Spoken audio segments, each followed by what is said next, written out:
The Wukalina Walk starts long before you even step foot upon this first track, which is the 45-minute-ish ascent for lunch at the top of the summit of Mount William.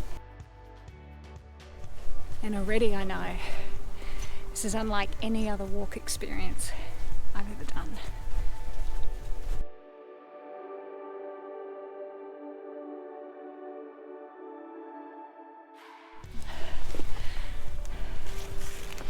So about 180 metres elevation gain from the car to the summit.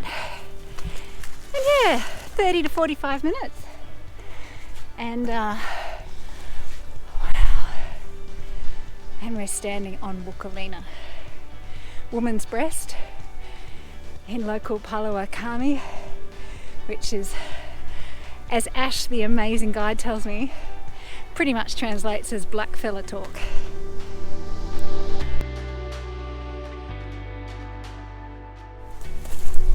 And then it's not long before we find ourselves taking a very indistinct hidden track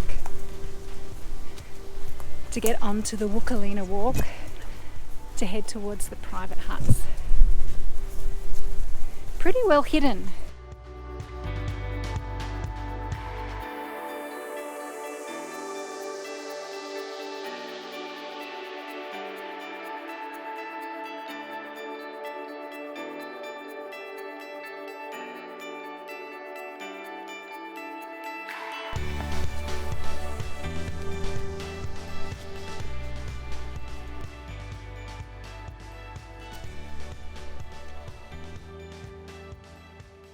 Just arrived at camp, and these sleeping pods that we're in are just really smart, and there's kind of an elegance to them. What's great is that if you hear as a twin share, or if you're sharing with perhaps someone you don't know, they have this nice divider down the centre, so you do still have your privacy.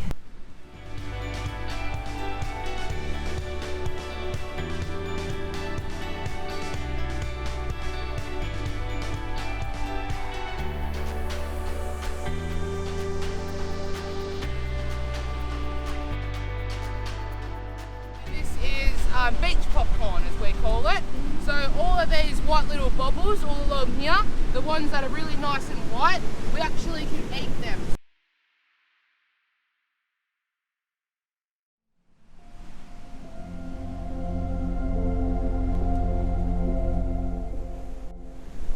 A very different change of pace today. So yesterday ended up being about 11-ish Ks in total. Very easy walking, very flat, apart from that one pinch up to Mount William.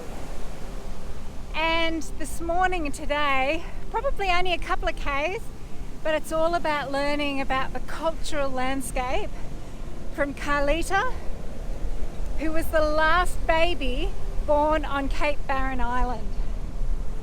That in itself is a whole story.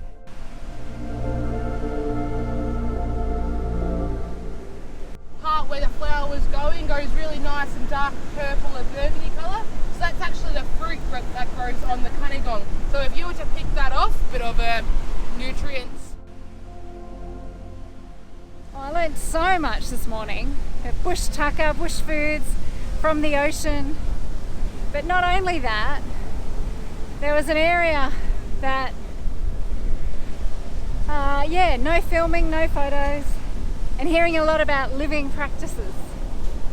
And a word that I want to try and not use again is the word midden, because I didn't know that midden is actually a Gaelic word meaning rubbish tip. So what Carlita was telling me is that a better word, a better way of describing it is cultural living place. Because it is living, it's full of story, and all you have to do is sit and listen. And I like to imagine the aunties and the elders sitting around telling stories, and you can see the evidence of it. It's not a rubbish tip at all. It is culture, It is living and it's a special place.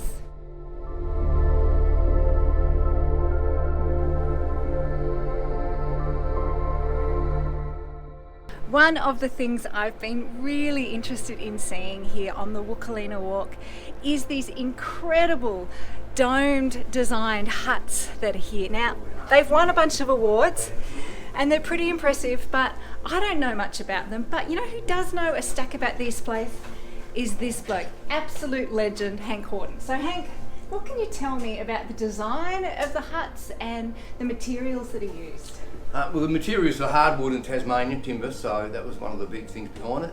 The design came from the traditional dome shelters that were used by the Aboriginal communities on the west coast of Tasmania. So when Uncle Clyde then designed the huts and the building, he wanted to have that dome shape so he could actually mimic those permanent buildings that they had on the west coast of Tasmania. Yeah, all sourced from Tasmania, milled up here in Tasmania, and basically it's a standing camp, so it was shipped in or flown in, and it can be flown back out again. So the building materials are mostly all hardwood just from Tasmania. Yeah, like a big giant piece of IKEA, right? Yeah, prefabbed off-site, flown in and then put on these stumps. So it can be removed quite easily. They sort of give us a bit of a glimpse of it on our web pages or their advertising, but when they actually walk into there and actually look straight into that dome and they see that magical shape and it is that wow factor, you just see this awesome experience that our guests have when they come and see the place. So if you love design, you love smart design, and you want to see it in place in the incredible Australian landscape here on Wukalina. Gosh, I'm going all Kevin McLeod about this, really.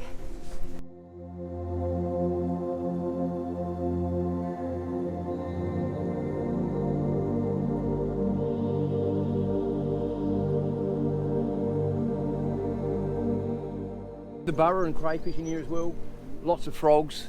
So these little wetland areas are really great little diversity habitats. We need to be able to keep them.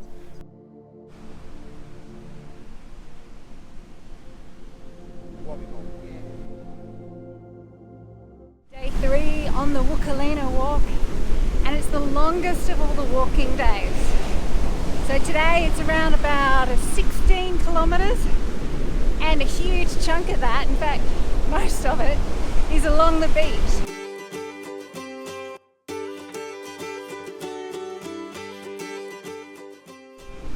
Now, if you're wondering where this walk is in Tasmania, we're up in the northeast tip. So over that way is Bass Strait, and over that way is New Zealand.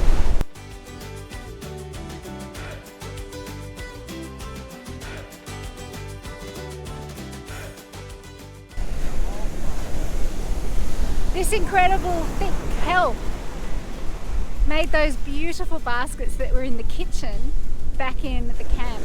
And Hank was just telling us that what the ladies would do is they'd gather the kelp, form it into a shape, put sand in it to dry it out, and they could make baskets or water carriers and then oil them up so the water doesn't get back in. Incredibly, incredibly beautiful and ingenious.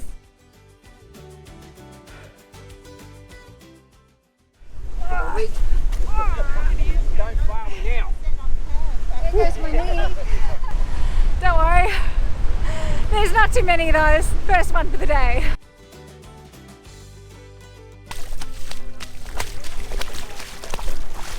Hey, it's a pretty good spot, isn't it? Majestical is the word we use. Majestical.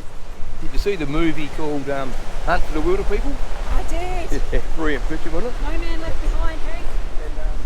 Just after 2:30, we had a bit of a little break, and finally now, clear into sight, is our destination of the lighthouse, where we'll be staying tonight, and the end of the Wukalina Walk. As you see in those shacks we just walked past, they have got 99-year leases on their shacks. All the government would give us on this is 40-year lease. So my community get very upset when they hear some shack owner saying he's got 99 years down there and we've got 40 here. It just doesn't seem to equal out, does it?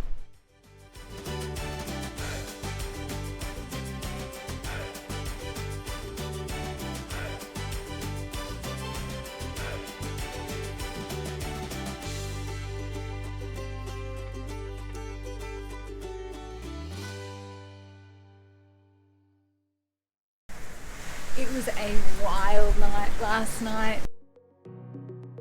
There is no better place to be in a storm and in weather like this than in a lighthouse keeper's cottage. This